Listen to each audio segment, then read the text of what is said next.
నాగర్ కర్నూలు జిల్లాలోని కుమ్మెరమల్లన జాతర ఘటనలో చిన్నారి మృతి చెందడం తీవ్ర విషాదాన్ని కలిగించింది.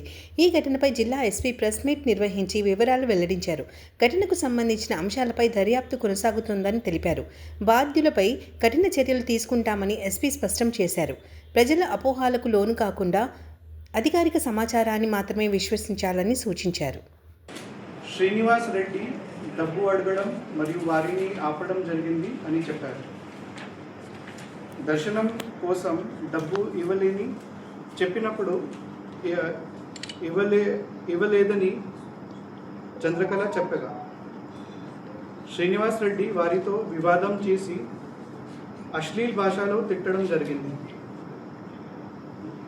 దేవాలయం పూజారి పెద్ద శైలు యాదవ్ చెప్పిన ప్రకారం వారు బ్యారికేడ్ను దాటడానికి ప్రయత్నించినప్పుడు పెద్ద జనాలు దర్శనం కోసం నిలబడి ఉన్నారు కాబట్టి క్యూ లైన్లో ముందుకు వెళ్ళమని చెప్పినట్టు తెలిపారు. తర్వాత చంద్రకళ తన కుటుంబం సభ్యులతో కిందకి వచ్చి తన కుమారుడు గణేష్కు ఫోన్ చేసి ఈ ఘటన గురించి చెప్పింది. దాని తర్వాత ఆ రోజు 18 ఫిబ్రవరి 2026 సాయంత్రం 4 గంటలు సమయంలో గణేష్ కుమేరా గ్రామం వార్తలు వాట్సాప్ గ్రూప్లో శ్రీనివాస్ రెడ్డిని అశ్లీల్ భాషలో తిట్టుతూ తన స్వరంతో ఒక ఆడియో మెసేజ్ పోస్ట్ చేశాడు. ఈ మెసేజ్ను నరేష్ విని శ్రీనివాస్ రెడ్డికి తెలిపాడు. తర్వాత గణేష్ ఆ మెసేజ్ ఆ గ్రూప్ నుండి డిలీట్ చేశాడు. తర్వాత గణేష్ శ్రీనివాస్ రెడ్డిని ఎదురు పడినప్పుడు తన అమ్మ మరియు కుటుంబ సభ్యులు ఎందుకు తిట్టినావు అని అడిగాడు. శ్రీనివాస్ రెడ్డి పిటిషన్ ప్రకారం ఆయన గణేష్ని గ్రామం వాట్సాప్ గ్రూప్లో ఎందుకు తిట్టావు అని ప్రశ్నించగా దానికి గణేష్ నా ఇష్టం, నేను ఆడియోలో ఏమి చెప్పాలో చెప్తాను, ఏమీ చేయాలో చేసుకో అని చెప్పి మరింత అశ్లీల్ భాషలో వాడాడు. తర్వాత ఒక రాయి తీసుకొని శ్రీనివాస్ రెడ్డి తల మీద కొట్టాడు. దానివల్ల రక్తం గాయాలైంది. ఈ సమయంలో గణేష్ మరియు చంద్రకళ కూడా శ్రీనివాస్ రెడ్డి మరియు ఇతరుల చేత కొట్టబడ్డారు. తర్వాత 2 పక్షాల మధ్య గొడవ జరిగాయి. ఈ సందర్భంలో శ్రీనివాస్ రెడ్డి తల మీద బ్లీడింగ్ ఇంజూర్ అయి రక్తస్రావం జరిగింది.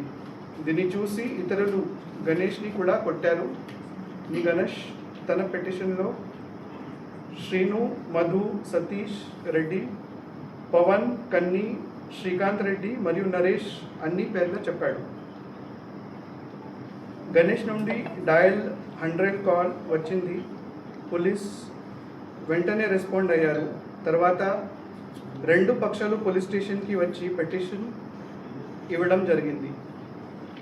దానిపై కేస్ మరియు కౌంటర్ కేస్ రిజిస్టర్ చేయడం జరిగింది.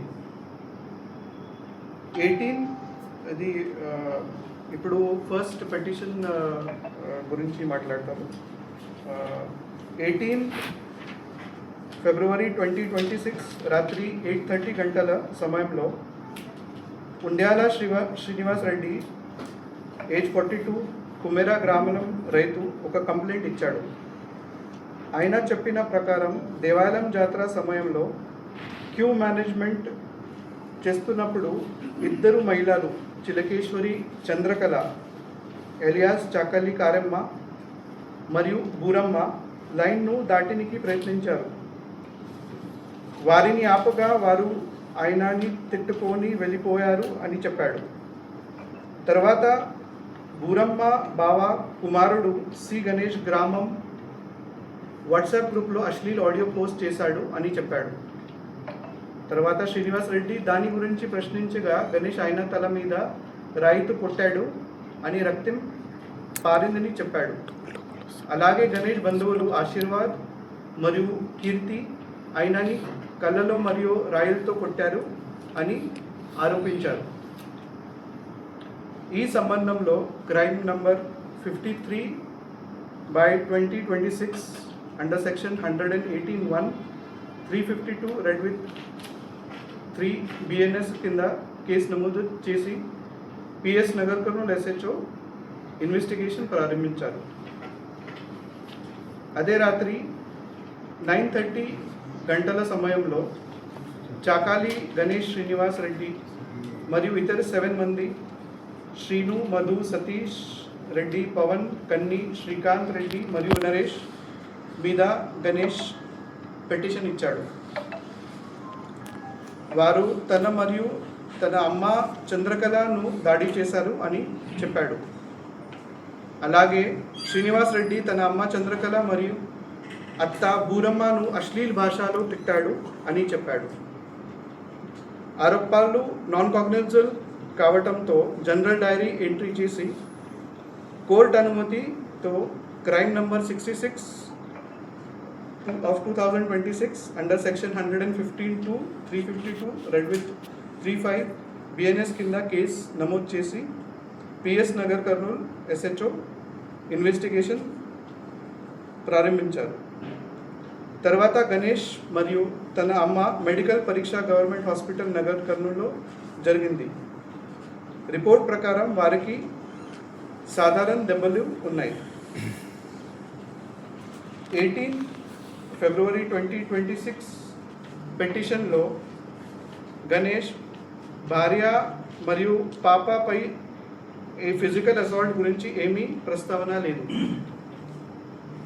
తర్వాత 2 పక్షాలు పోలీస్ స్టేషన్ నుండి వెళ్ళిపోయారు. 20 ఫిబ్రవరి 2026 సాయంత్రం 6:30 గంటల సమయంలో పిటిషన్ ప్రోగ్రెస్ గురించి అడగడానికి మళ్ళీ పోలీస్ స్టేషన్కి వచ్చి SHO మరియు CIని కలిశారు. ఇది 2 పిటిషన్స్ 18 రోజు వచ్చినప్పుడు ఆ రోజు అక్కడ కేస్ అండ్ కౌంటర్ కేస్ నమోదైంది. దాని తర్వాత 21 ఫిబ్రవరి 2026 చిలకేశ్వర మోనిక తను 2 నెలల పాపై ఉదయం 6 గంటల సమయంలో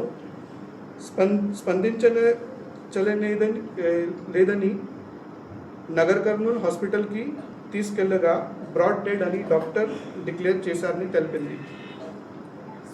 హాస్పిటల్ రికార్డ్ ప్రకారం 21 ఫిబ్రవరి 2026కి ఉదయం 7:55 గంటల సమయంలో డాక్టర్ పాపాను చనిపోయాడని డిక్లేర్ చేశారు.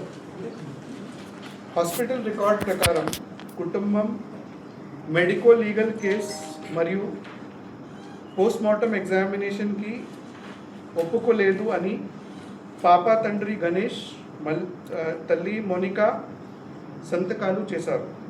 తర్వాత పాపాను మార్చురీలు పెట్టారు.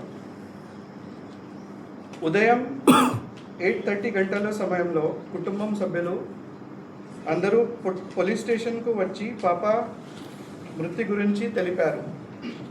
ఈ సంబంధంలో crime number 60 of 2026 under section 194 BNS కింద అంటే unnatural death under suspicious circumstances కింద కేసు నమోదు చేసి ఇన్క్వెస్ట్ మరియు PME గవర్నమెంట్ హాస్పిటల్ నాగర్ కర్నూలులో నిర్వహించారు.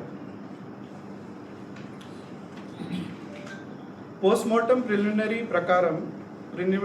రిపోర్ట్ ప్రకారం no any internal or external antemortem injuries అని ఫోరెన్సిక్ ప్రొఫెసర్ తెలిపారు. హిస్టోపాథాలజీ మరియు విసెరా శాంపిల్స్ FSLకి పంపబడ్డాయి. Final PME opinion FSL report కోసం వెయిట్ చేస్తాం.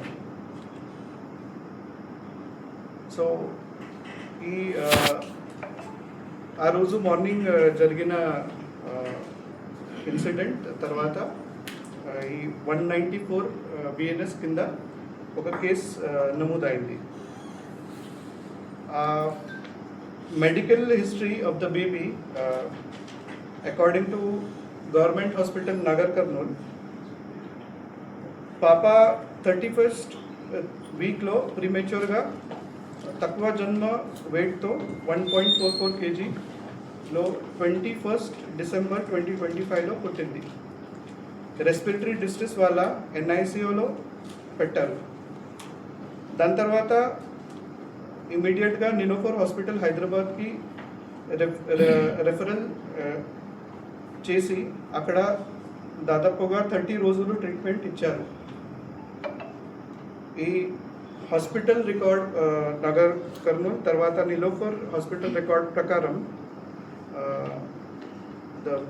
ఆరోగ్య సమస్యలు రెస్పిరేటరీ డిస్ట్రెస్ సిండ్రోమ్, న్యూనటల్ హైపర్బిలిరూబినియా అంటే జాండిస్, లేట్ ఆన్సెట్